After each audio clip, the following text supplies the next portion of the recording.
ব্রাজিলের সাথে খেলতে চায় পূর্ণ শক্তি দিয়ে, তাই ফিফা আসিয়ান কাপ থেকে নিজেদের নাম সরিয়ে নিয়েছে ভারত। এই সংবাদটা শোনার পর বাংলাদেশের ফুটবল ফ্যানরা বেশ খুশি হয়েছেন এবং তারা নতুন করে একটা স্বপ্ন দেখছেন, কারণ বাংলাদেশের হাতে এখন মোক্ষম সুযোগ দক্ষিণ পূর্ব এশিয়ার এই টুর্নামেন্টটিতে অংশ নেওয়ার জন্য।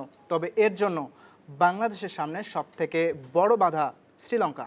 আসিয়ান কাপে খেলার জন্য বাংলাদেশের সামনে যদি কখনো কোনো সুযোগ আসে তা অবশ্যই লুফে নেবে বাফুফে, একথা জানিয়েছিলেন বাফুফের সহসভাপতি ফাহাদ করিম।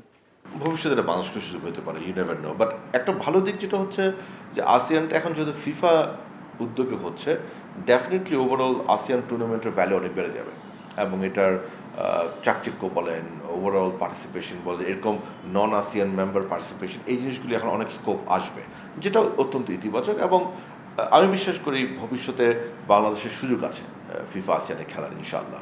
ভারত যেহেতু নিজেদের নাম সরিয়ে নিয়েছে, তাই বাফুফের উচিত বাংলাদেশের সেই জায়গাটা নিয়ে নেওয়া। তবে এজন্য বড় বাধা হয়ে দাঁড়িয়েছে শ্রীলঙ্কা, কারণ লঙ্কানরাও চাইছে টুর্নামেন্টটিতে অংশ নিতে, আর এর জন্য তারাও তাদের পক্ষ থেকে সর্বোচ্চ চেষ্টাটা করবে। লঙ্কান ফুটবলও এখন অনেক এগিয়ে গেছে, তারাও বাংলাদেশের মতো অনেক প্রবাসী ফুটবলার তাদের দেশে নিয়ে এসে তাদের ফুটবলটাকে শক্তিশালী করছে। ফিফা আসিয়ান কাপ খেলার এই লড়াইয়ে বাংলাদেশ নাকি শ্রীলঙ্কা কে জয়ী হয় সেটাই এখন দেখার অপেক্ষা।